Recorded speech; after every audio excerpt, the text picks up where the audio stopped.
Good morning, everyone. Welcome to our second seminar about Provision-ISR new LPR solution. Let's see, we have some more people, so just, okay.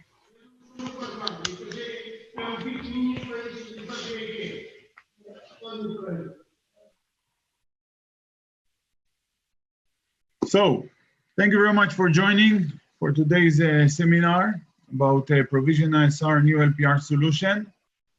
Our first seminar was last week.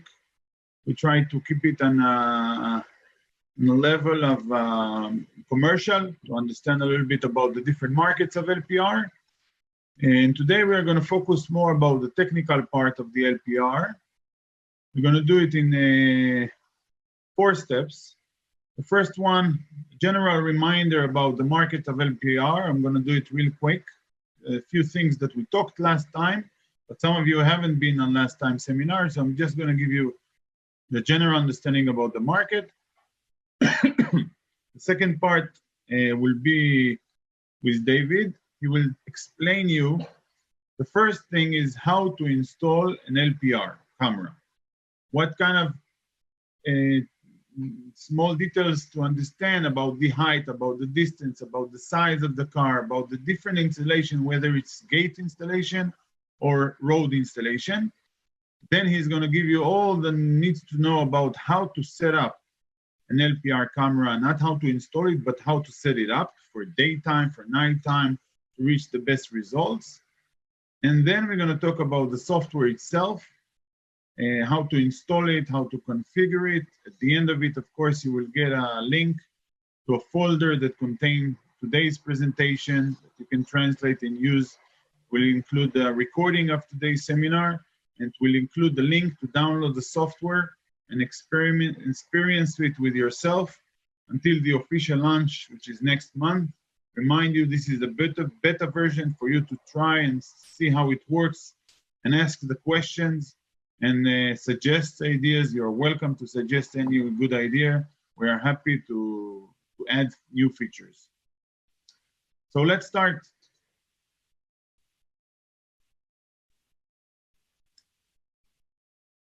Go ahead, David.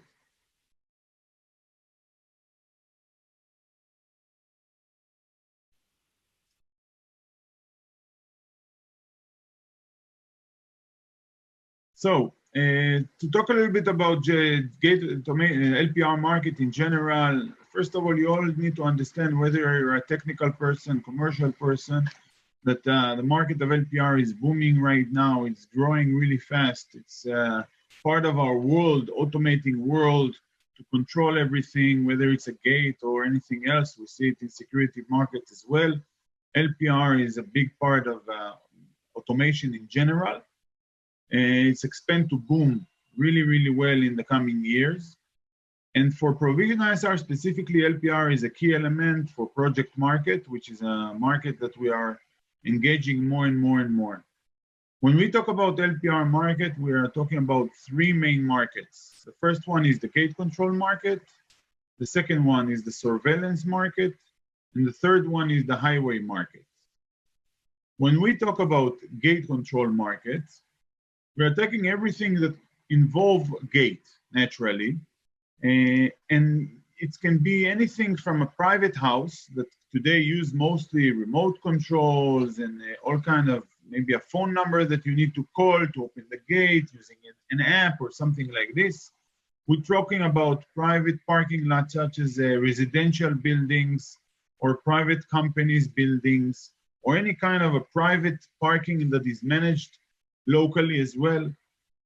We are talking about the public parking lots when we have a little bit different way of working, because many of the public parking also involve billing system. And we talked about in our last seminar that in this market, there is a lot of integration to be done to integrate the Provision-ISR camera into an existing parking management and billing system management system. So integration is a big part of this market. And of course, everything related to toll gates in the highway. You always have those gates with LPR camera installed. And this is the main market of gate control market. When we talk about the surveillance market, the market is mostly known to our CCTV installers. We talk about street safety. We all know this request from installers to deliver a camera that I can install on my building, on my warehouse, on my house, to be able to recognize car plate numbers that are driving next to my building. We have a lot of those requests every time from installers. So street safety, safe city or smart cities, LPR is becoming a big part of it, for parking management, for ticketing for the drivers, for on a driver zone, or any kind of surveillance and safe city in general. And the third market, of course, is patrol station, which is a big demand of market for LPR cameras in general, not as part of a parking management solution, but as a general surveillance product.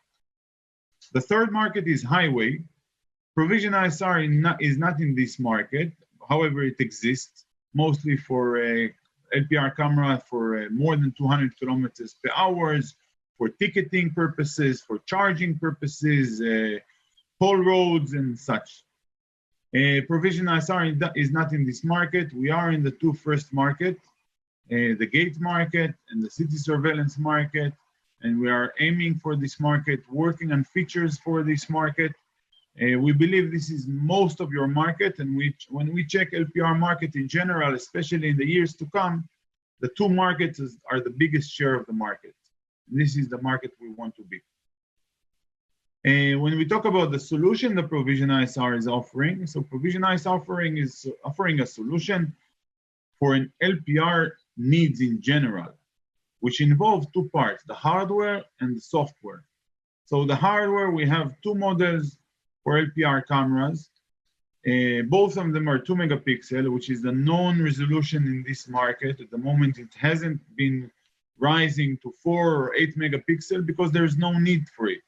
When we install the camera on the gate, we are viewing a few meters in the front of the camera.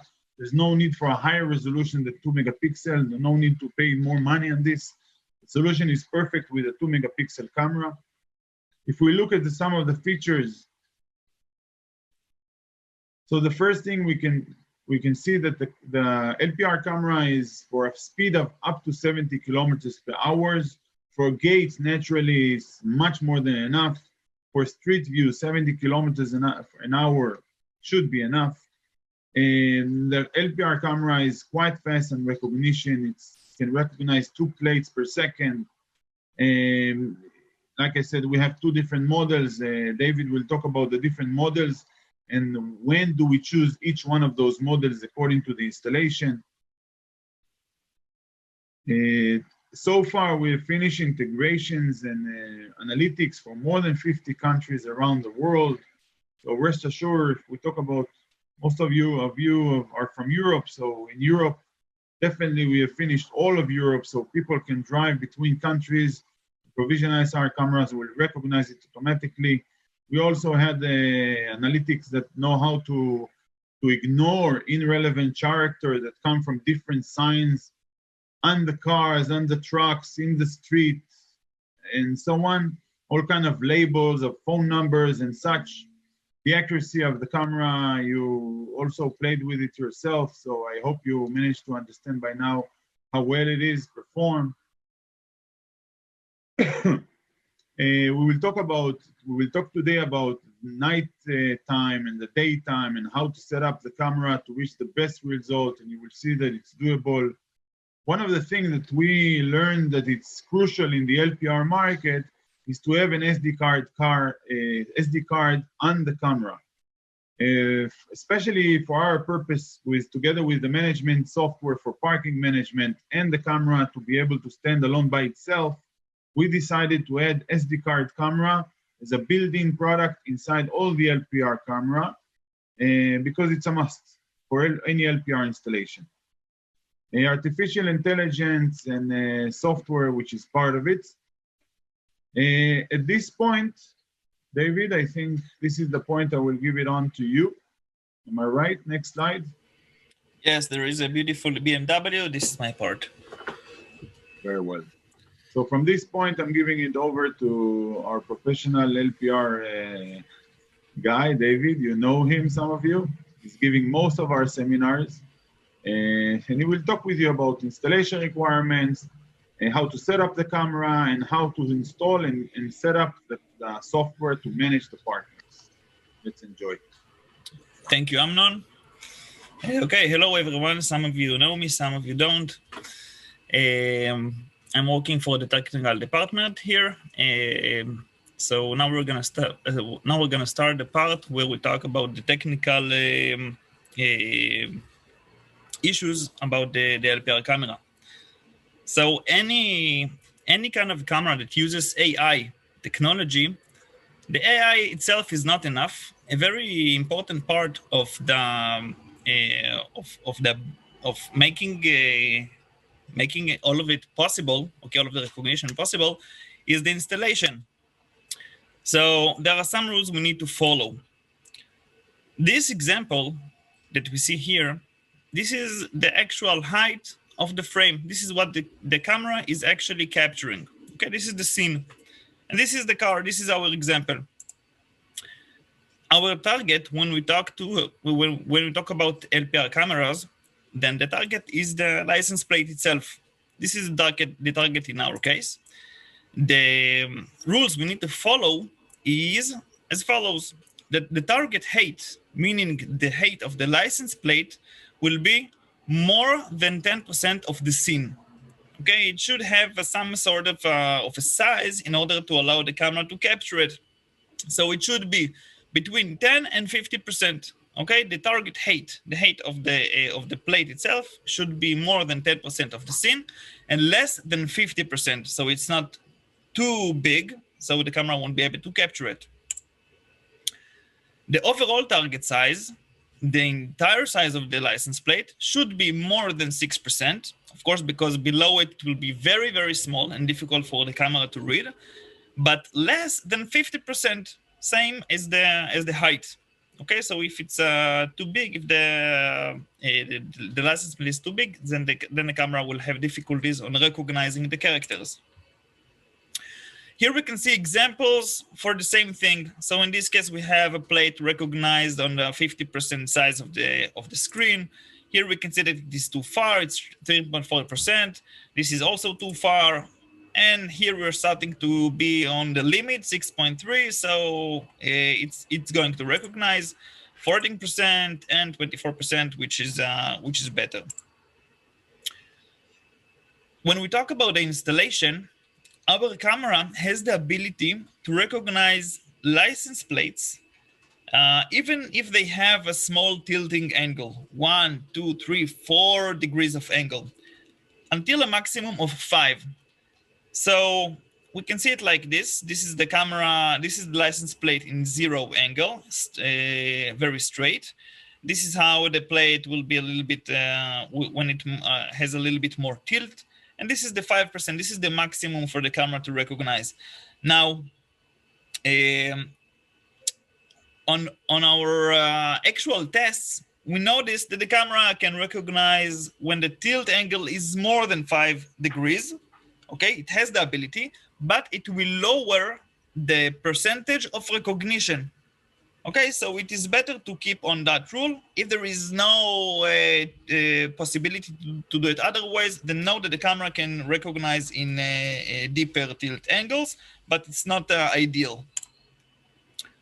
And we can see this is good, and the more than 5 is not good.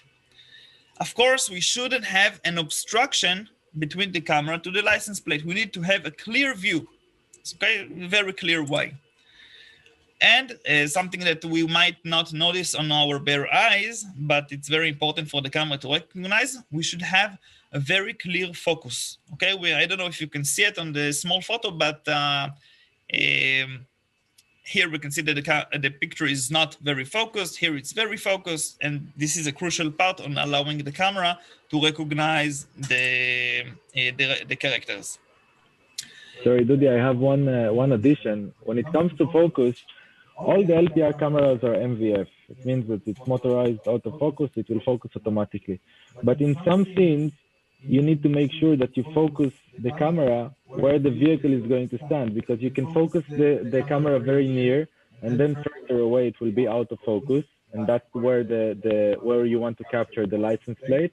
Or you can focus far away and then the near area will not be under focus, so, and that's the detection area. So when you set the cameras up, you need to position the vehicle where you want to capture the camera and then click on one key focus. Thank you, Tal. Another last option is this one is optional, using a fill light. It means to put on a flashlight beside the camera to have an extra lighting in an area, and this thing is mostly needed whenever we have areas that the license plate is fully reflective. It means that the background of the license plate and the characters themselves are reflective.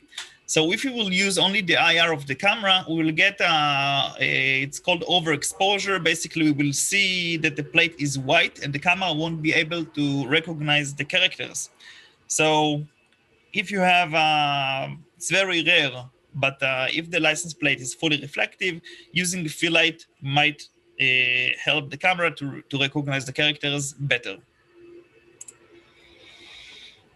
Now we're going to see the installation requirements for gate, okay, for closer range, and for road control, for a longer distance.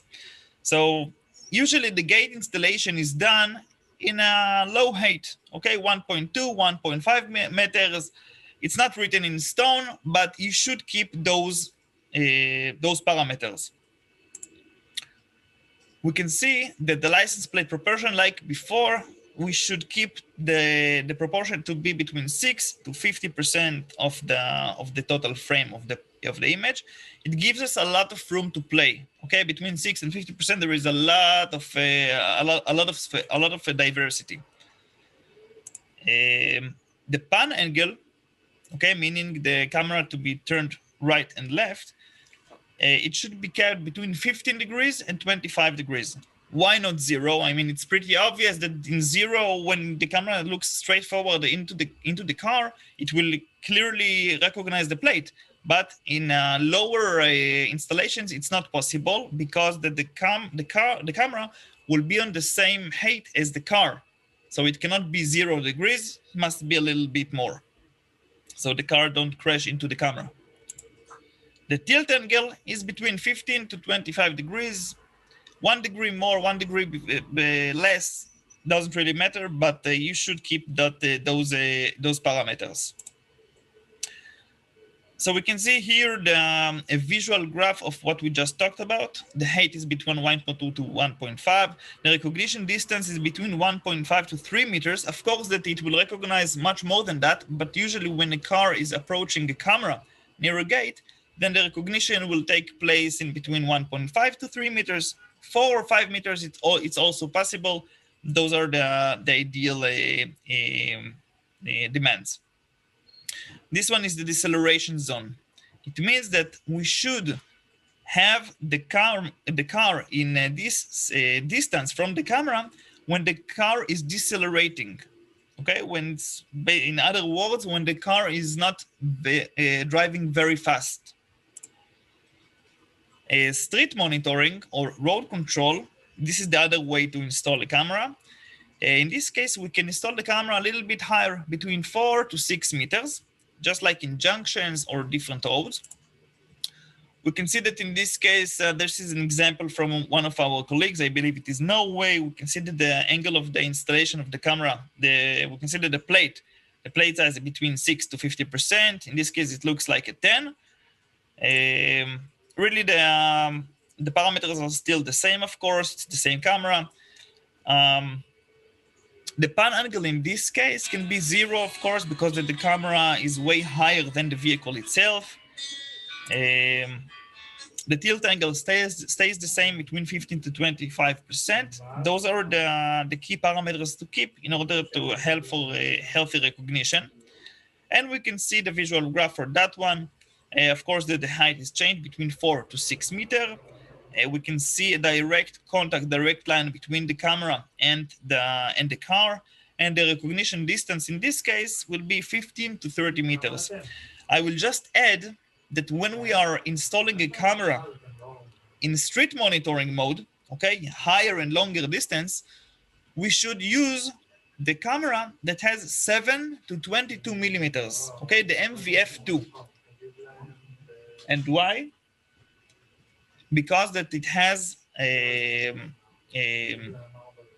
ability to zoom in more than the 2.812. So it makes sense that if the camera is far from the car, then we should have more zoom in order to capture the license plate. So obviously that under the previous installation on the gate, we can use 2.8 to 12 millimeters. Another ability that the camera has since the camera has the ability to recognize two plates in a second, then we can use one camera to capture two lanes, okay? So we have two ways to install a camera in two lanes. One of them is to install the camera on one of the sides of the lane, but we should keep in mind that in this case, we will have a better recognition for the closer range, for the closer lane, because that the camera is closer to the cars driving on this lane, and also the car driving on the closer lane might hide a camera that is driving on the other lane. So of course that a better installation will be this kind of installation, okay, a camera that sits right in the middle, of course on a bridge or something, and then it can capture both lanes simultaneously, and we will get identical recognition for both lanes. Next thing is the detection area. Our cameras has the ability to recognize license plate, but in the settings, we are going to see it soon. We're going to see the live settings from the cameras themselves. We have the ability to draw the ROI, meaning the detection area where is where the cars basically passes. What is the area on the camera that we want to recognize plates?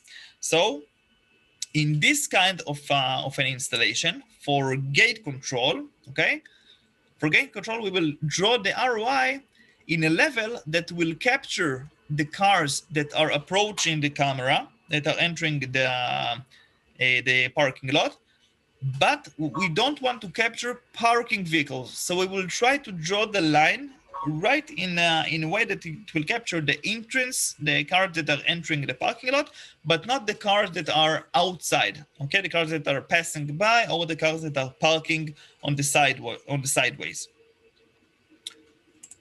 For street monitoring, we will do plus minus the same. We'll just use our logic in order to draw the ROI. So in this case, of course, every scene is different. Okay, every place looks different than the other. So in this case, one second, I beg your pardon. Okay, so in this case, we will draw the ROI next to the closer lane of the camera. So we will capture the plates of the cars driving close to the camera, and we will avoid things that might interfere with the camera. So in other words, we will not capture the parking lot. In this specific case, many times cars has parked on the sidewalk. So every car that parked there, the camera just kept on capturing the license plate. Every time that the person walked by and hide the license plate for a second, then the camera recaptured that plate. So we need to, yet again, use our logic in order to draw the ROI in a way that it will only capture what we want and not unnecessary things. Here we have some examples for good and bad installation. So for gate control, we can see a good installation. Just like we saw before, this is actually the same scene. The camera is placed in the height level, same as the cars. Okay, so it has it's easy for the camera to recognize plates. This is an example for not such a good installation. We can see that the angle in this case, the height is good, but the angle is not very good because the cars are entering and the camera has like plus minus 40 degrees, okay, of a pan angle. It gives the camera a hard time, difficulties in recognizing the plates. I can tell you that the camera recognized in maybe 90% of the time using that installation also, but it is not ideal, and we should keep the requirements. For street monitoring, we have a good installation. It's just about the height. It's about 3 or 5 or maybe 5 meter height. The camera is facing towards the cars. This is a good installation. A bad installation is the installation like this. I can tell you that in this specific installation, we got tons of false readings because that first of all, the cars are very far from the camera. Even if you zoom in to the maximum, then you don't get the plates in a way that it will be readable for the camera. So we did recognize, but it had a lot of false readings.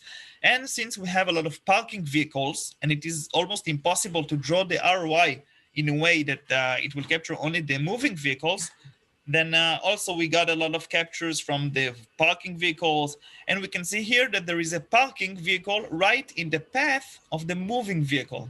So the moving vehicle right now is very far. But when it gets closer, and now this is the part where the camera has a chance to identify the plate, it is hidden because of the parking vehicle. So we need to think before we install the camera and to install it in the best way possible, because in order to have a good results, we need to provide some good conditions. Dudi, I want to add something about the parking vehicles. The LPR camera knows how to ignore parking vehicles. It will capture the license plate only once, and from this point on, it will ignore. For example, the Renault vehicle that parked the first one, the LPR camera will ignore it. But what happens when the car is driving on the driveway? It will hide the LPR, the license plate of the Renault. It will hide it for 2 seconds, and then when it will pass, it will reveal again the LPR license plate, and it will capture it again. Yes, thank you. Maybe we can add in this chance that there is an ability in the camera. I will show it later, but you can add blocked spaces. So on the top of the ROI, when you have a scenario that you have some parking vehicles, you can add another area. It's called blocked ROI. You can add 4 areas like this, and the camera will just ignore those areas. Okay, so for these cases, this is also solvable, but the best way is to install it properly. And now we can see we thought about focus on the bad installation just to tell you what not to do. So we have some examples of bad installation. In this case, the camera is located very far from the vehicles. The angle is not perfect, and basically people are hiding, like people are moving all the time and cars are moving and they're hiding the plate and revealing it once again. So we have a lot of readings from the same plates. In this case, the cars just move.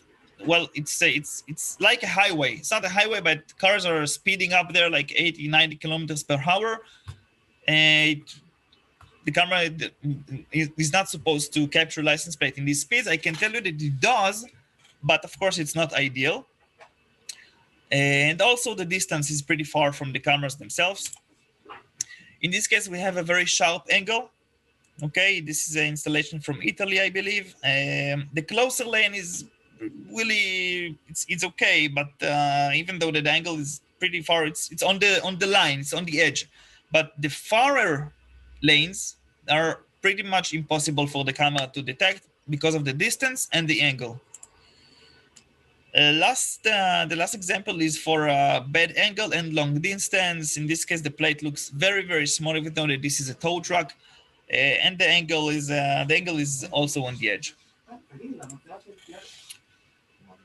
This slide actually is a slide for you to use later on Okay, this is just a slide to help quickly understand what to use, which camera to use, and how to understand if the camera will have a chance to read the plate or not. So we have a thumb rule. It's very important.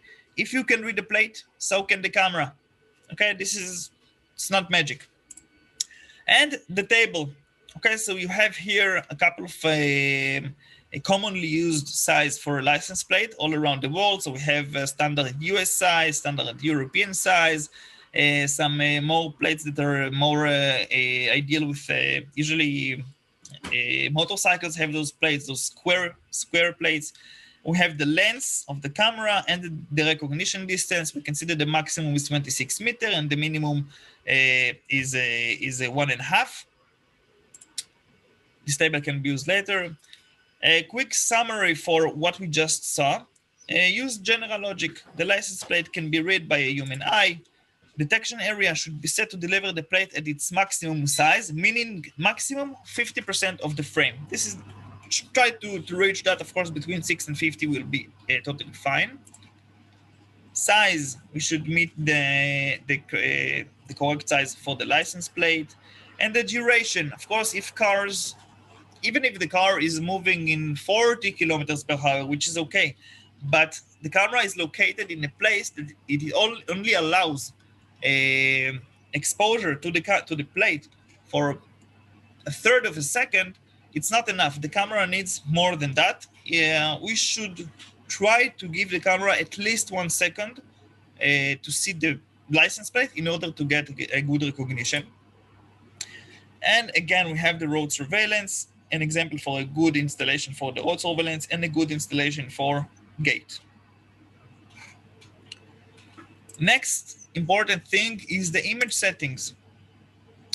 Image settings, of course, we have a lot of settings in the cameras themselves. The cameras act like any other camera. We can change parameters inside. Every parameter can affect or defect the ability for the camera to recognize plates. So we're gonna move about it really quick. The installation scene, highlight scene for the camera, the car plate reflection, all of those scenarios can be dealt with if we are properly organizing the settings in the camera themselves. So first of all, day and night. Of course, the cameras has the ability to recognize plates in daytime and nighttime, but we should help it a little bit. The best result will be achieved when the camera is at night mode with IR on. Why night mode? Because the camera is in black and white. In black and white, we have a high contrast. It's only black and white. So the camera, it's much easier for the camera to recognize plates under these conditions. We can do this, we can change the camera between day and night to solve these problems. Okay, I will correct myself. We can make the camera change between day and night using a schedule. It means we can set that from 0 hours until 6, it will be on night mode, and from 7 o'clock until 5 p.m., it will be on day mode. Why is this good for? Why would we do that? To solve these problems. First of all, when the camera, this is nighttime, the camera is in lower height, okay, probably a gate operation. And we can see here that the plate is yellow. Okay, the sharp-eyed of you will notice that the camera is basically in day mode. What did just happen? The camera got the headlights from the car, okay, and because the camera got this amount of light into it, it changed into day mode. Okay, the camera just thinks that it is daytime, it moves into day, and we can see that the plate is yellow. It lowers the contrast, and it makes the camera very difficult to recognize the plate. The second thing that we want to use the schedule is the environmental light. In many installations, just like this, we might install the camera in a place that it has light also at night. So in this case, we can say that it is 11 o'clock at night, okay? But the camera, even though that the environment is very dark, the camera is still in day mode because we have some street lamps, we have some lights from the buildings in the around it. So there is enough light. The camera stays in day mode, but for plate recognition, it's almost impossible for the camera to actually detect plate under these conditions. So street light might cause the camera to stay in color, and the detection area is not well lit. Brightness. So also in this case, in many cases, having a lower brightness will give us a darker image, okay, an overall darker image, but the plate will be recognizable. So we need to keep in mind something that we are used to. This is the modern world. We have modern and new cameras. Everybody wants to have the perfect image, colorful image, vivid image. But the thing is that for plate recognition, our goal is one. We want to recognize plates. If we want to recognize plates, we need to have a visible plate. Okay, we need to be able to see it. We need to not to overexpose it. And this is exactly what happens if the brightness is too high. We can see the car, which is beautiful with all of the colors and everything, but the plate will be overexposed. It will be too bright, so the camera won't recognize it. So we can see a beautiful image, but the plate is not recognizable. So what we will do, we will lower down our brightness level. Okay, so we will have a less beautiful image maybe, but the plate will be recognizable, just as we can see in those examples. Gain. Whenever we have not enough light, so we can actually increase our gain parameter in order to get a brighter image. The difference between the gain and the bright is that when we use the gain parameter, we basically make the sensor of the camera a lot more sensitive to light. So it will give us a total a more brighter image. This is mostly for our eyes purposes. The gain ability is just to have a more clearer image, more beautiful image. But we need to keep in mind one thing. When the sensor is more sensitive and allow more light inside, then the camera is basically amplifies the light that is entering into the camera. In other words, it produces a lot of noise, not noise that we can hear, but noise on the camera. The image itself might get a little bit noisy, will get a little bit grain inside, so it will harm the ability of the camera to recognize plates. We can see it perfectly in the image down below. Okay, if you can see in the image, the red on the upper picture and the red on the lower picture is very different. Next parameter on the cameras is the shutter speed. What is the shutter? The shutter is a component sits in front of the sensor, and it actually allows a certain amount of light in a certain amount of frequency into the sensor. So in other words, what it basically means, it means that whenever we use the shutter speed, a higher shutter speed, such as 1 parts of 25, it means that this shutter opens and closes 25 times in a second. It sounds a lot, but actually for moving objects, when the objects are moving very fast, it will cause our image to be blurry, just like we can see with this waterfall. So what do we do? We use a lower setting, for a lower parameter for the shutter. So in this case, the shutter will open and close 100 times in 1 second. It will allow more clearer image. Okay, as we can see with the waterfall, it is a little bit more clear than the image right above, but still it is not enough. So when we are using an LPR camera, we should try to use the lowest parameter possible and still not to affect the image quality. We need to keep in mind that whenever we use higher parameters, then the total image is becoming darker because less light enters. So in this case, we can see that the image is, that the shutter is opening and closing 750 times in 1 second.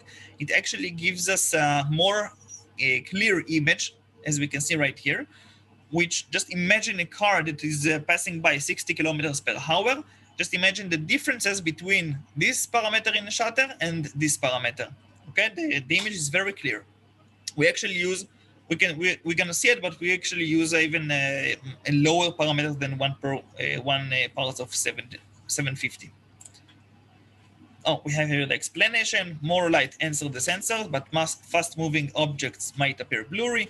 And in this case, less light enters, but the image is sharper. This is what we want with the license plate, sharper image. Okay, so we have the license plate exposure parameter on the camera. Basically, you remember the ROI we drew in the beginning, the ROI for where to recognize the plate. Basically, this setting means that the camera will automatically expose the area dedicated to recognizing the plate just in the area of the plate. Okay, the entire frame of the camera doesn't affect. The camera will only adjust the picture according to what is going on in the ROI of the plate itself. Just as we can see in this case, the idea is to get a visible plate with less consideration on other parts of the scene. So we can see in this case that there is rain, the total image is dark, but since the ROI is down below, then the camera will adjust that area to fit perfectly to the needs of the camera. So we will get a good license plate. We need to know that when the image is already too bright or too dark, this feature won't be enough. So of course we need to do other settings. Of course, every scene with its own settings, but this parameter surely helps. What are the recommended? We talked about day and night mode. What are the recommended settings to use when we're using a camera in daytime? What are the recommended settings in nighttime? Of course, we're going to see it on the camera itself, but really the important stuff are here. We can see that in this case, it's a daytime. And the only thing that is changed right now, we don't see the entire menu, we're gonna see it in a few minutes, is the brightness. In daytime, the brightness is higher, 25. Usually the default parameters for a camera will be enough for daytime, but for night, we need to adjust the settings. So in most cases, we saw that the parameter between 1 and 5 in the brightness will do the trick for recognizing plates. Our way to change between day and night on the camera, just like we just talked about, this is how we can change the camera from day to night. So we have two ways to change it.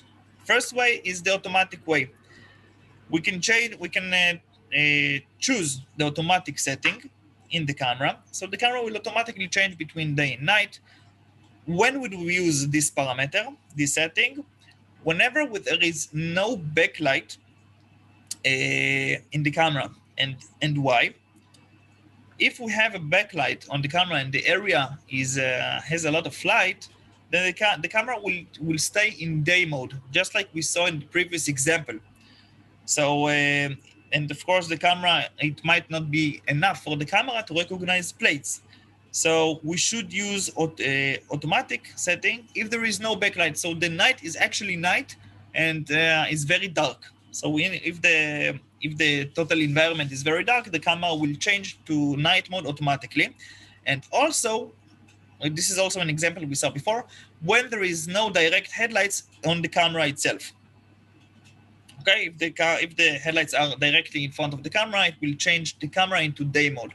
So also, if we have this kind of a case that cars are approaching straightforward into the camera, we want to not to have an automatic setting. We want to have, in other words, classic night conditions.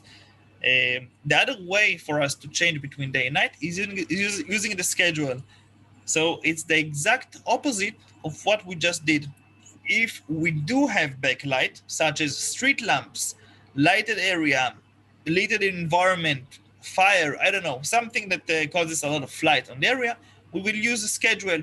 This is how the schedule looks like. There is an actual bar, which with all of the 24 hours of a day, we can just move it and determine which one is a day, in what hours it will be a day, and in what hours it will be night.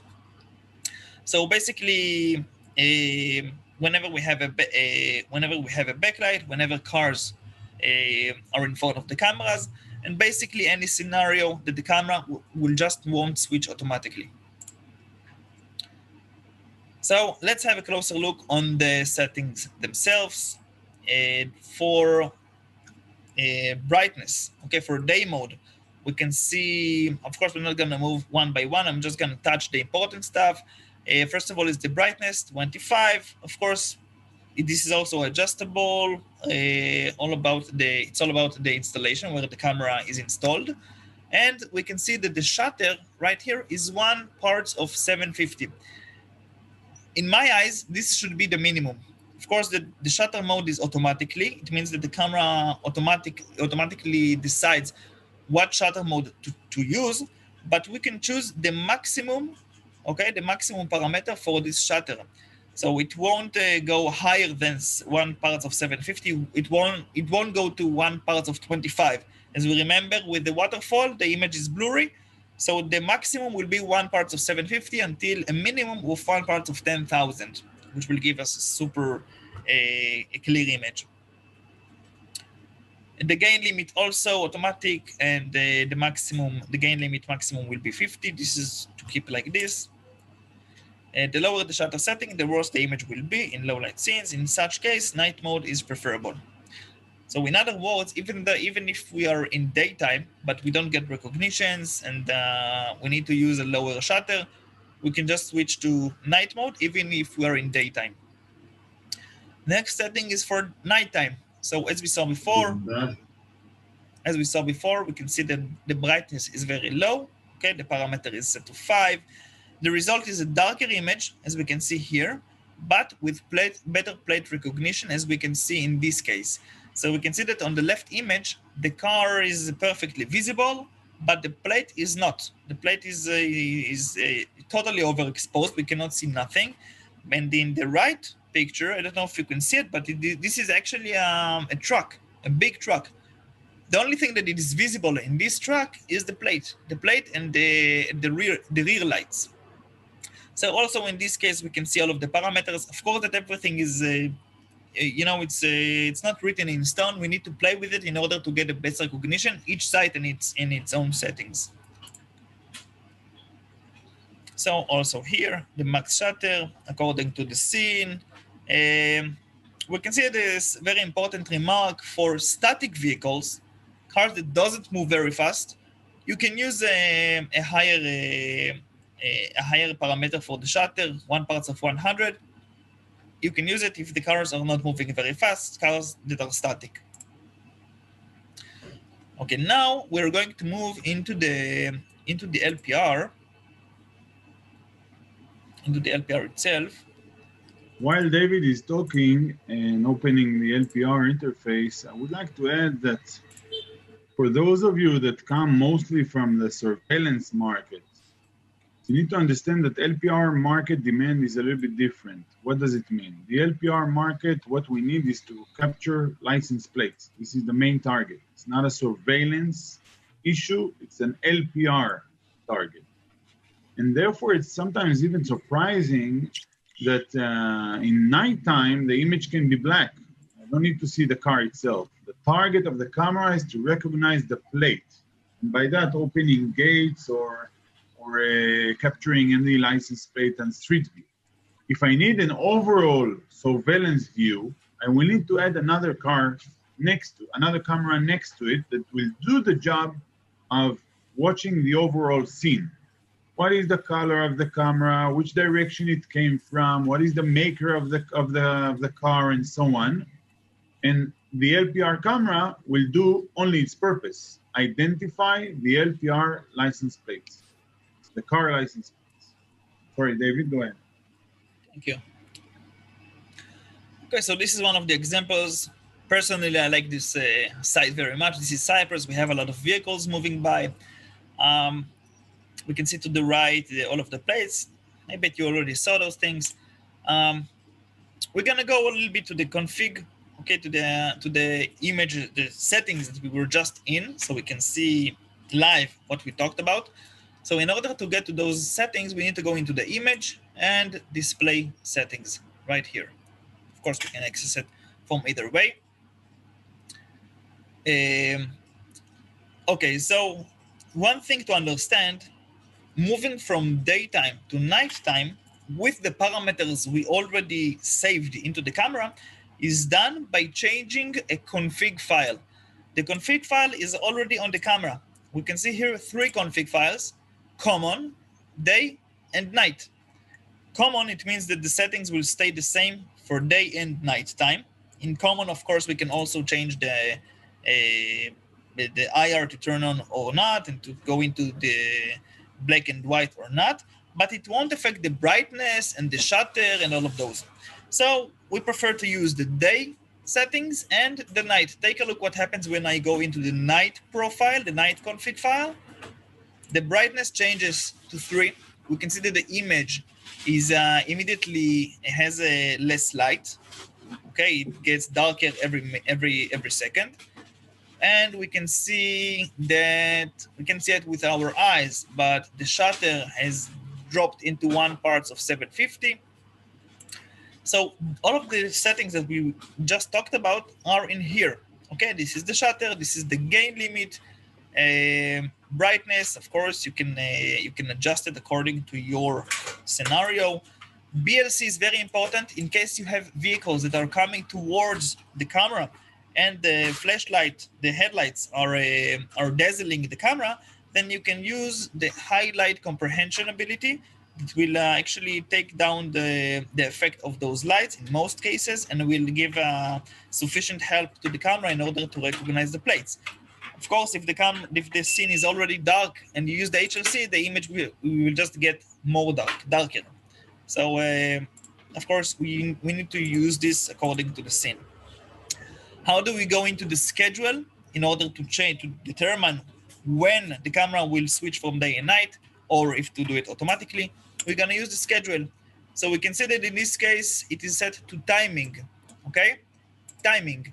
So in timing, we choose we can see the legend right here. The gray area is night, so we can, of course, move it according to the hours where we want the camera to be at night. And at night mode, it's very simple. And the full time. Full time, it means that the switching of the camera will be automatic, or that it will be automatic between the day profile and the night profile, or that we will give full time at daytime, full time at nighttime. It means that the camera will stay at night profile all the time, or in the common profile, of course. Really, from our experience, the best option to use is the schedule, so we don't have dying hours from dusk until dawn. In dusk and then dawn, those are the times that the sun is not fully up or not fully down, so the camera is having difficulties in recognizing. This is why we use the schedule. Okay, a couple of more things regarding to the plate. Let me find it right here in analytics. License plate detection. Okay, license plate detection. This is where we set everything that has to do with the license plate, with the recognition. Of course, here we can choose the continent and the city inside. Those cities are keep on growing, of course. We can choose whether or not to save the information into an SD card, which is built in, as we said. Nobody asked, but it's 32 gigabyte of SD card. Comparison and linkage. In this case, we can allow the camera to duplicate the plate in case it sees the same plate, and to determine what will be the gaps between one recognition to another. So if we mark the deduplication period, and we have the same car standing in front of the license plate, then the same license plate will be recognized every 5 seconds or every 10 seconds until a maximum of 2 minutes. We can tell the camera to ignore characters, okay, or to basically, it's called tolerant digits. In case that we know that the camera is installed in a way, or the characters are very similar between O and 0, or 2 and H, or all of those similar characters, we can allow tolerant digits. So if you know that we have a problem with the O and the 0, we can just press O and tell it it looks like a 0 looks like an O. Okay, so that the camera will automatically try to different between those characters in order to open a gate, because it's a real bummer when somebody is trying to enter and he cannot, but he is supposed to enter. So the camera will automatically do the trick. Of course, we have allow list and block list. Those are not matter. Those are done automatically using the SHOB system that we're going to talk about really soon, I hope. Area. This is where we determine the area. Okay, we can perimeter the area where the camera will recognize the plates. Of course, we can play with it. We can put it in the where we want it to, in the location that we know that it will recognize the best the plates.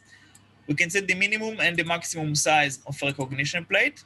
Okay, the location of those squares is irrelevant. The important thing is that the percentage is written correctly. And here we have the license plate exposure, what we talked about before. Of course, I'm not going to save it. And the blocked area, what we talked about. Whenever we have an area that has parking cars, and the cars are keep on being recognized all over again, we can draw blocked area. We can see already here there is one blocked area, and maybe some other more. No, that's it. But we can basically draw an area on sidewalks and stuff in order to help the camera ignore irrelevant information. Schedule, this is just where to set when we want the LPR to work, okay, the LPR ability.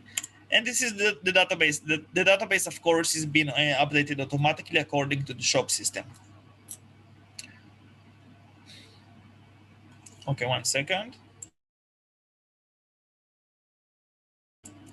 Okay, I think we're done with the camera itself. So, of course, now we're gonna move into the installation. How to install the SHOB David, system. just 1 second. I know we are running a little bit too late today, and it's quite hectic since it's a technical seminar. I beg your pardon, it's a little bit more than we anticipated.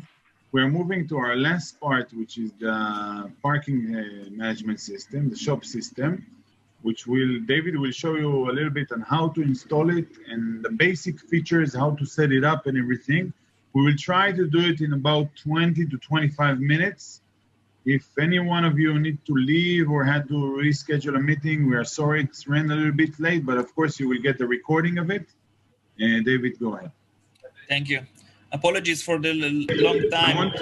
Just 1 second. I want to remind you that we have another seminar exactly like this today at 4:30 p.m. Israel time. So if you need to join again or to invite any one of your colleagues, please feel free. Okay, so we created a small short video representing how to install the camera, the SHOB system, sorry. So it has 2 steps. Step number 1 is installing the installation. What am I talking about? So first of all, of course, we will install the software that you're going to download. Of course, we will send the link to download it after the seminar. After we install the first installation, then it is basically a next. Yes, allow, next, all of the things that we already know. Okay, create a shortcut and everything, perfect. Now, the next part, okay, the next part is this is the installation, how it goes on, really regular installation. When we are finished, okay, when the installation is done, then we will get another icon which is belonging to step 2. Remember this screen. In this screen, we have only those icons right here. And starting step number 2. In step number 2, we can see a new icon. Okay. We will then press this icon, which is basically the second installation. The first one will give us the environment to install the system, the software, and this is the actual installation with all of the processes and the things that run in the background. From us, it demands only a few things. It demands from us just to insert the login name, which is the username we are going to use. You can use the word user or admin or whatever you want, to put a password, and then to implement an email inside in order to, the email is used if we forgot our password. Okay, you forgot your password, you use the email. The email is, the software knows how to send an email with the correct credentials. Okay, then the installation goes on and on and on. Really not a very complicated installation. This is it basically. Then we will be asked how to open in the end, how to open the browser and which browser to use. Of course, that this system is working on browser, on Chrome or Firefox or Mozilla or Explorer, whatever you choose, it will work. Then we will get something that looks like this. Okay, we can press allow all of the cookies into the computer, etc., and then we will get into the login space. So the next thing that we're going to do, of course, I'm going to skip forward all of the presentation about the SHOB because we're going to do it live. And those are things that already been talked about with Amnon on the previous commercial. David, we kept those slides mostly for you to use in your next seminars to show you a little bit. It was important for us to keep it also in this seminar so you can translate it and use it in your coming seminars about LPR. But we always recommend to show the real software and the real interface. And David is going to do it right now. Thank you, Amnon. Okay, let me just go to the end of it.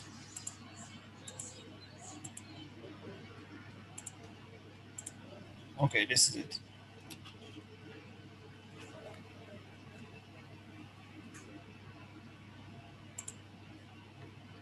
Okay, so for those of you that remember the previous webinar, then there was the ability to create a working system using just 5 simple steps.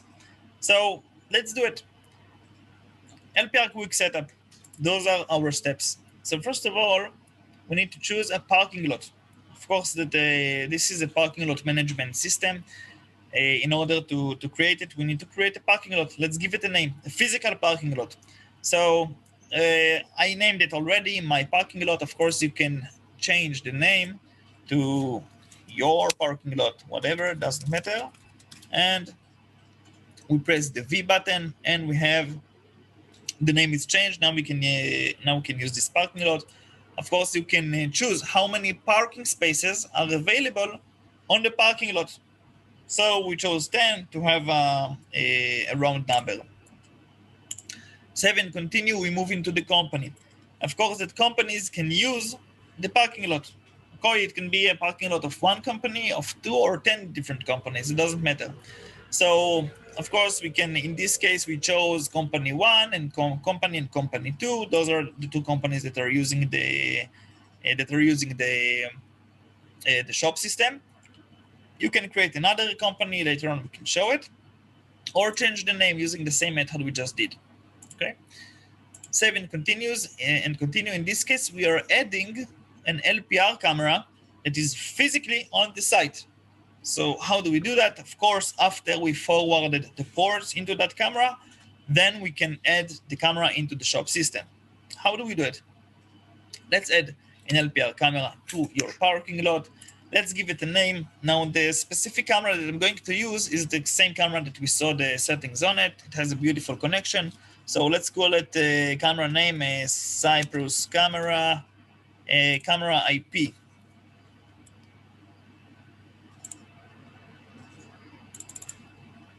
Okay, so we have the camera IP address. Of course, another thing to mention you have the ability to add a camera or via IP address or via domain. Okay, basically a DDNS address. Okay, the SHOB system works either way. So in this case, we added through IP. There is only one port to deploy into the SHOB. Of course, we need to forward more ports, the long polling port, the data port, and the HTTP. But when we add the camera to the SHOB system, it's more than enough to put only the HTTP port inside. And in our case, it is 9,000.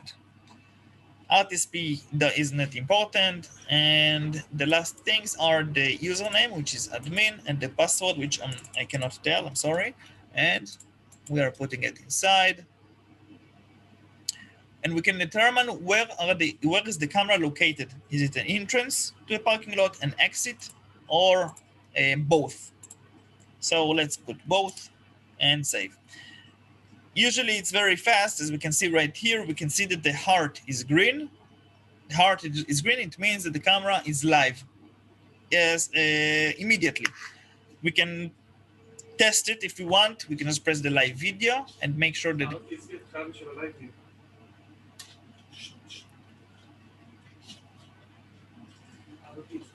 One second.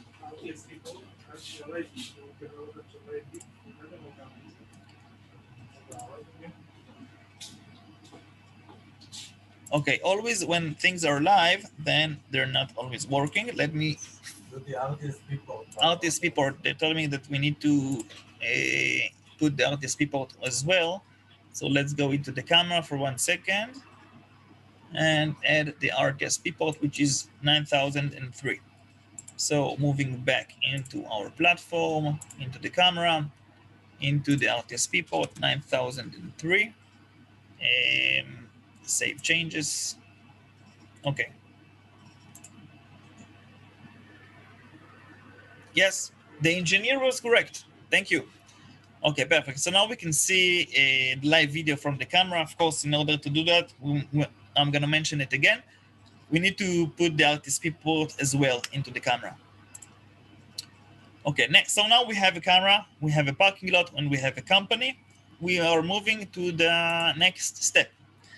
Here we are assigning a parking space. David, you didn't add the camera. Go back.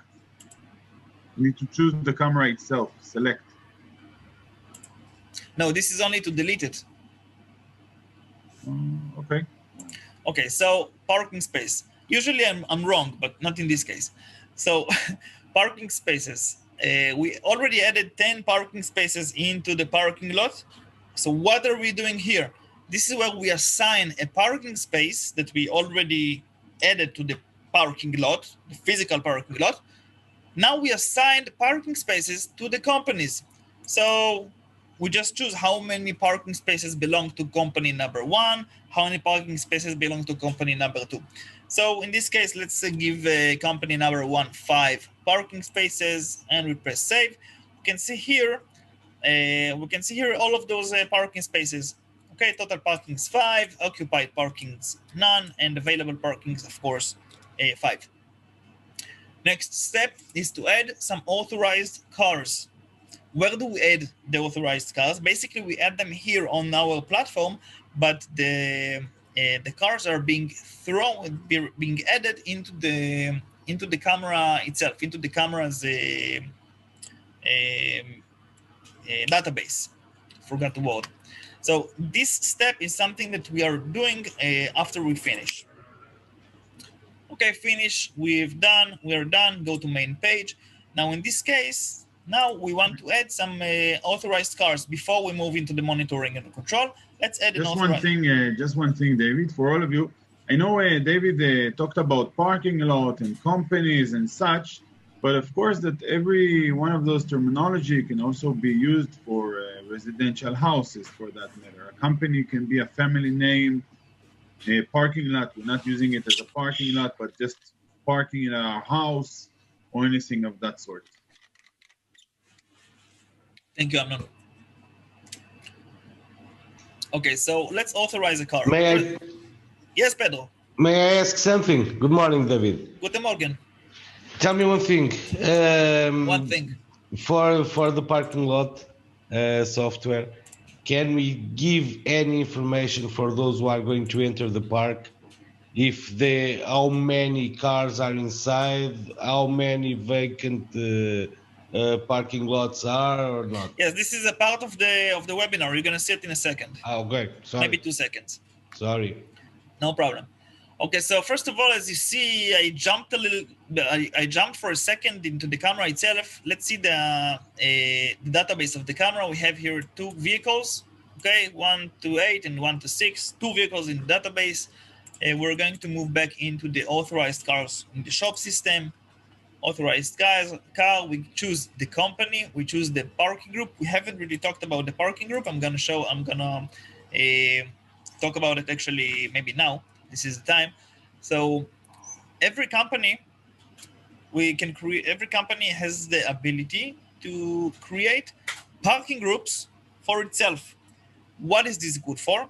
If one company has access to 10 different parking lots scattered around the world, around the city, okay, and it want to allow its employees, let's say the technical staff of the of that company, they want to allow them access only to 3 of those parking lots. Then what this company is going to do, it's going to create a parking group. Okay, I just chose edit a parking group, and we are adding into a company which is one of the companies. This can say also a McDonald's or whatever company you want. We just chose the name company to have it clear. And company number 1, we are going to add a parking group to that company. The parking group name is parking group 1. Just for the example, it can be the parking group for a certain amount of employees of that company. And here we choose what parking lots will be accessible to those to this group. So we choose, in this case, we have only 1 parking group, but we can choose 3, 4, 5 parking groups according to the permissions you want to give to those employees. You move it into the right, save changes, and we have created a parking group. Okay, download access level, perfect, thank you. Okay, so we have a parking group. Let's go back into the authorized cars. Okay, we're back inside, and now we select a parking group. Let's select the parking group number 1. And as soon as we select the parking group, now we can add an authorized car. So I add an authorized car. Let's give it the license plate number. Let's give something that we will remember. Let's say 3564. I don't know why I chose this number. First name, let's call it Tal, for example. And of course, you can add all of the data. The important information, without it you cannot proceed, is the license plate number and the name, at least the name. Of course, you can add an email and all of those. Save changes. Now we have added a camera. We can see a message, LPR downloaded whitelist. The camera downloaded the list from the shop. How can we see it for sure? Using the advanced button. Reminder, this is all happening on the authorized cars. So we are going to just press the, wait a second, my computer is giving me troubles.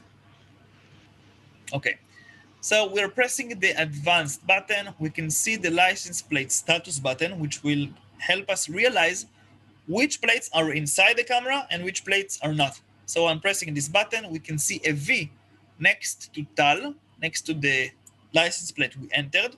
Now let's go into the camera, and we can see, of course, the 2 license plate, the previous license plate.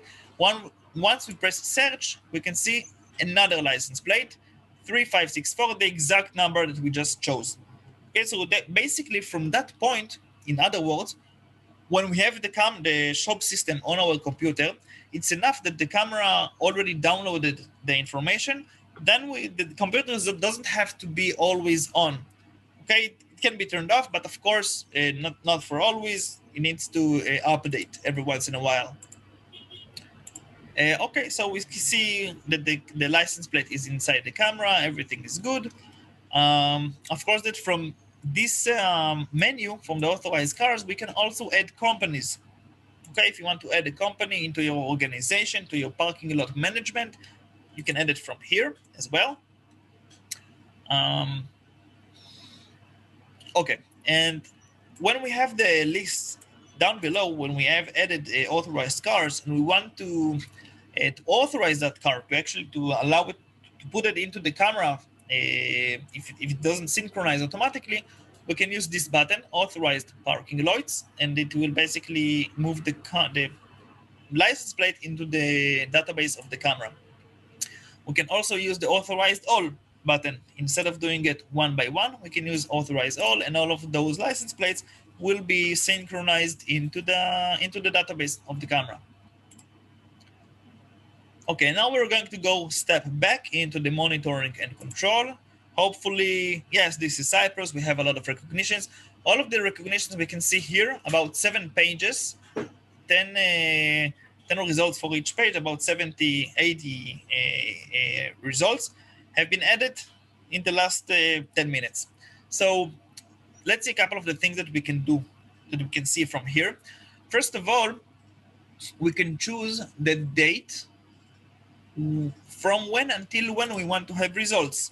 Okay, so with simple press on the from date will open us a schedule, and we can choose the starting point with the hour until the ending point with the exact hour, and then we press get data. We get the information from all of those dates. Of course, this information, if we want to have real information and updated information, we need to keep the computer alive.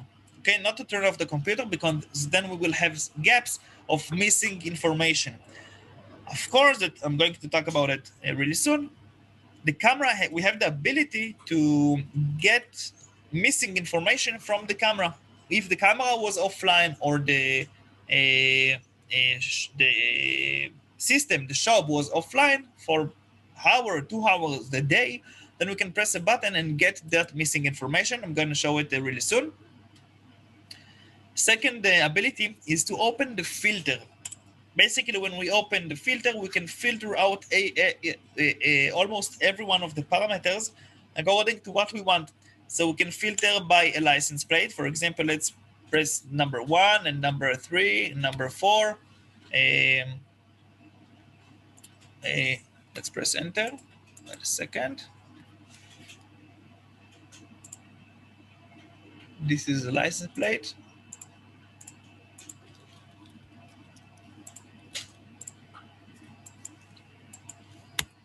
Daniel, if you can hear me, then take a look at this.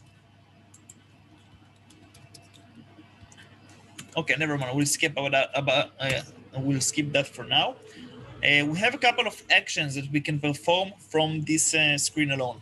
First of all, of course, we can see the captured image. Okay, we have the big frame with the entire image, and we can see the cut out image of that specific plate. Okay, we already know those things.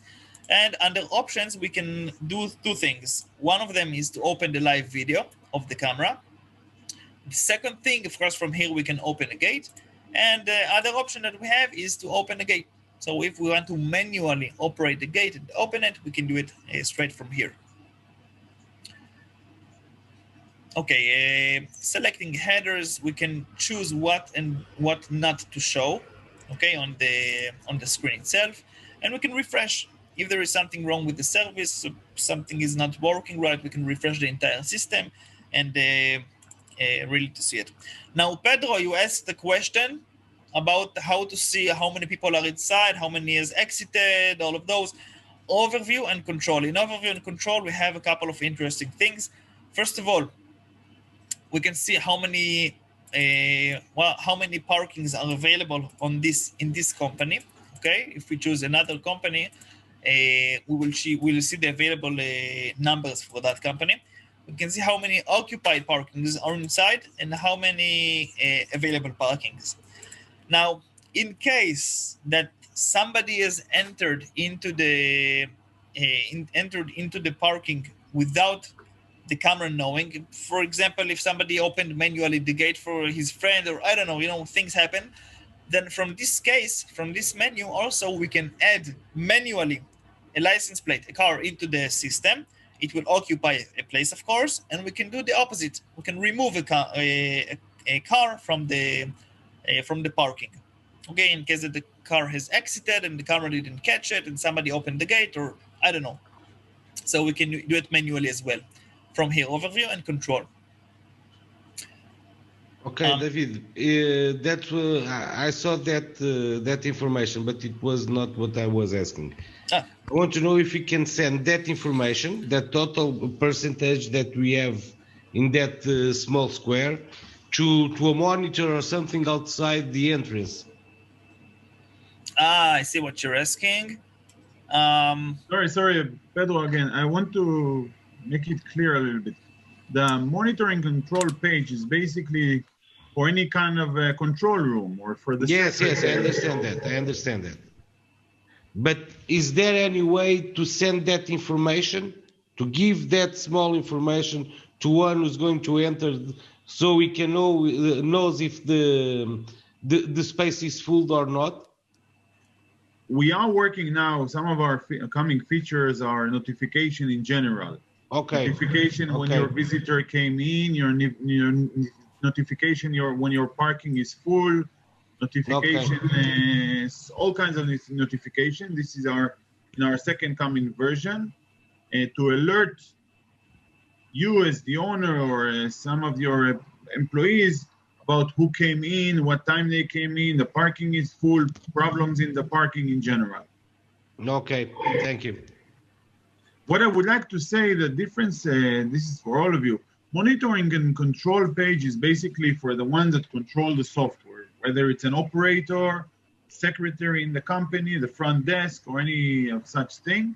And we have basically two screens, live monitoring and overview and control. Live monitoring is basically for what's happening right now at the gate or what happened in the gate. When somebody came in, was recognized, can I view live view, can I open the gate? So basically have everything that is going on at the gate point.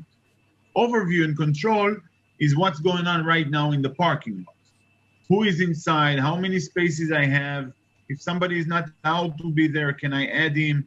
Can I remove him if he's already left and the camera didn't recognize him for any reason and he's still occupying one of my spaces, although I don't have any, he's not there, or any kind of that problem, or any kind of view, general view of the parking inside and who is there, what license plates and so on. This will be the page of the overview and control. Go ahead, Dave. Thank you, Amnon. Okay, so we're going to move back. I didn't mention it, but in this case, of course, we can see all of the basic information. We already know it.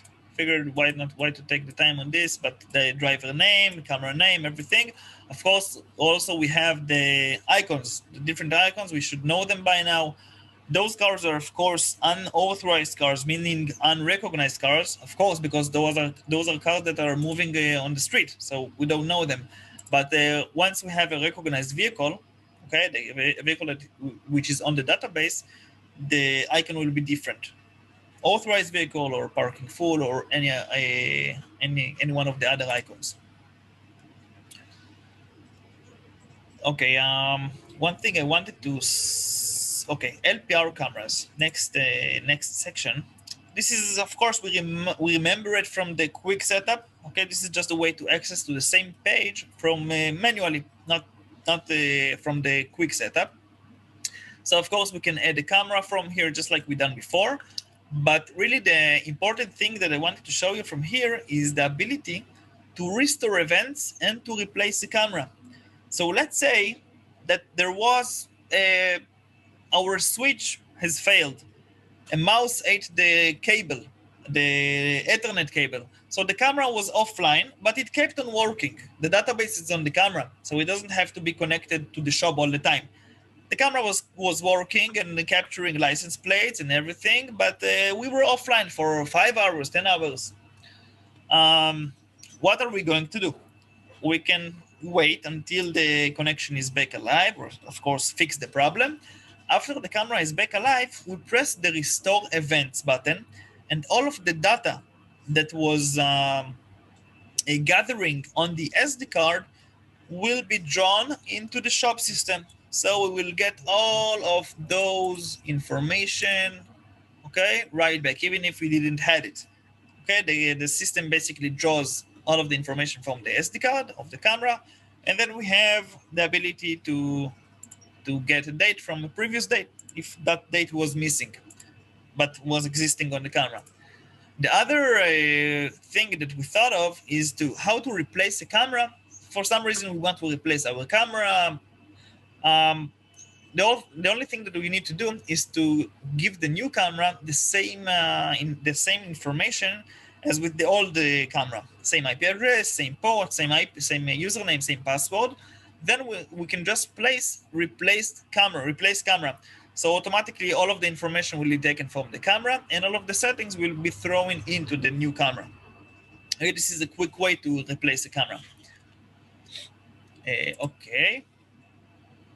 Next thing is the parking group. So as we remembered, for every company, we can create a different parking group with different permissions to different parking lots. This is where we do it. This is where we choose company 1 or company 2. We can add parking to a parking group to company 2. Okay, company 2, we can just give it a name just like before and save changes. Now we have another parking group. Parking spaces. In parking spaces, we assign the parking space into the company, just like to the company, just like we talked before. We choose the parking, the physical parking. Of course, if we had more than one parking, we can see them here. We choose the company that we want to assign parking spaces to, and then we press assign parking spaces. So we choose the correct company that we want. Then we can choose another 5 parking spaces. So in this case, now we're supposed to have, let me refresh it for a second.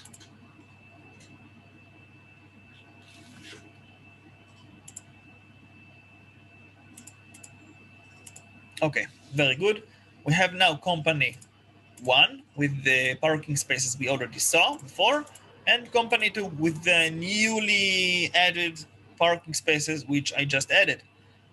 Also from here you can choose the parking lots. If you want to delete, then we can delete the parking lots. We will remain with only 3 parking lots. Really, it's pretty simple, all of the settings. Visitors, if you want to invite someone which is not on your regular basis entrance list to the parking lot, okay, you have a database with the fixed people that are entering, but you want to add your guest. You have a client who's supposed to come. Then we go into the not parking spaces to the visitors, and inside visitors, of course, we choose which company is adding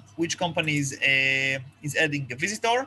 Of course, we choose, let's say, this company. Then we need to choose the parking lot associated to that company. We choose the parking lot, and then we add a visitor to that company. How do we add a visitor? We just put the plate number. We choose the visit time. We know that this person is going to arrive on Thursday between 10:30 until, oops, my bad, between 10:30, for example, until the 28th still, and maybe let's give it 4 hours a visit. We press set. Then we have here the information from when until when he's going to come here. This person is called Sagi, for that matter. Last name is I don't know. And person ID, of course, those the other parameters are optional. It's not a must to put them in. Save data, and then we are finished. Of course, the entire system is still under development. It's already operatable, but it's under development. So this feature, the visitor feature, will also include, really soon, it will include the ability to choose the inviter. Who those guests were invited to, who invited them. And this is also an important parameter that will be added here. And this is it about the visitors, I think. Yeah, we can see that the person is authorized in the camera, okay? Block list. Sometimes we want to invite people. Sometimes we don't want people to enter. It happens sometimes. So block list, in case you don't want someone to enter. It works exactly the same like with the visitors, just it goes into a different list, the block list. So we add a person inside. Okay, we add the license plate, we add the name of the person, and we are going to choose from which parking lots this vehicle will be abandoned, will not be able to access. Okay, we choose the parking lot and we put it inside, save changes, and this vehicle will be in the blacklist of the camera. Of course, we can also undo those things, and this is it. One last thing is the licenses. Of course, in this case, we can see a lot of features which are under development. This is where our roadmap, basically. This is what we're aiming for. So we're going to have doors abilities, cameras, LPR, which we already have, tags, zones, fire detectors. The system is a main system that is supposed to integrate with all of those segments, right? So also with the face recognition. Of course, those things will be developed one by one. This is our goal. And of course, if you want to update our software, we need to have a license key. Then we will have the ability to add more than one parking lot, more than one camera, according to our needs. Okay, before we finish, let's go into the presentation once again. We have two more steps to talk about. You get from us, all of the people here in the webinar are getting the presentation that we just had for translations. You're gonna get a link with the recording of the presentation, of course, once it's been uploaded to our cloud, and a download link for the SHOB software. If you have any support, you already know the support address that you already use, and we also added Eliran. Eliran will be our supporting guy for that software.